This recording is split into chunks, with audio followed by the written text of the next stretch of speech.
You need to take this seriously. You need to take me seriously. បញ្យលតនីឃ្លៀងខ្លះ You can't take things seriously ជាភាសាខ្មែរនេះគឺជាឃ្លៀងខ្លះដែលយើងអាចប្រើក្នុងន័យពីរដោយយើងអាចប្រើវាដើម្បីតិទៀនតែដៀលឬក៏ស្ដីឲ្យនរណាម្នាក់ថាគេគឺជាមនុស្សដែលមិនយកសាច់រឿងធំដុំជាការមានន័យថា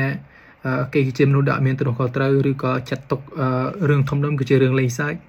ឬដើម្បីនិយាយថាមនុស្សម្នាក់ហ្នឹងគឺជាមនុស្សដែលយើងអាចជឿទឹកចិត្តលើជាពិសេសជាមួយនឹងកិច្ចការដែលធំដុំឬកិច្ចការដែលតម្រូវយើងផ្ដោតយកចិត្តទុកដាក់ខ្ពស់ឧទាហរណ៍ You can't take things seriously that's why no one trusts you with important tasks មានន័យថាអ្នកឯងមិនយកសាច់រឿងធំដុំជាការឬក៏យកសាច់រឿងមែនទែននោះទេអញ្ចឹងហើយបានគ្មាននរណាជឿអ្នកឯងជាមួយនឹងកិច្ចការធំដុំឬក៏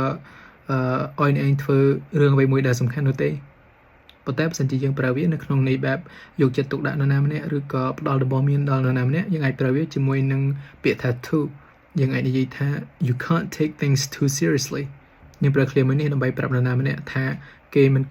គួរយករឿងអ្វីមួយបែបធំដុំឬក៏ដាក់ក្នុងខ្លួនរហូតនោះទេជាពិសេសគឺនៅពេលដែលតាក់ទងទៅនឹងរឿងកំ pl ែងរឿងអីដែលគេនិយាយអញ្ចឹងទៅយកមកដាក់ក្នុងខ្លួនរហូតទោះបីគេថាឲ្យអ្នកផ្សេងក៏យកដាក់ក្នុងខ្លួនមានន័យថាគួរតែចាត់ទុករឿងគ្រប់បែបយ៉ាងហ្នឹងជាធម្មតាកុំយកដាក់ខ្លួនពេកឬក៏កុំលើកវាធំដុំពេកនាំឲ្យតែប៉ះពាល់ចិត្តឬក៏ធ្វើឲ្យអត់សប្បាយចិត្ត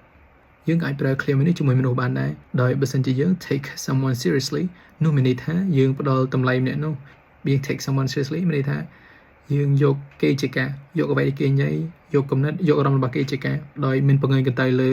អ្វីដែលគេមានឬអ្វីដែលគេត្រូវផ្ដល់ដល់យើងនោះទេ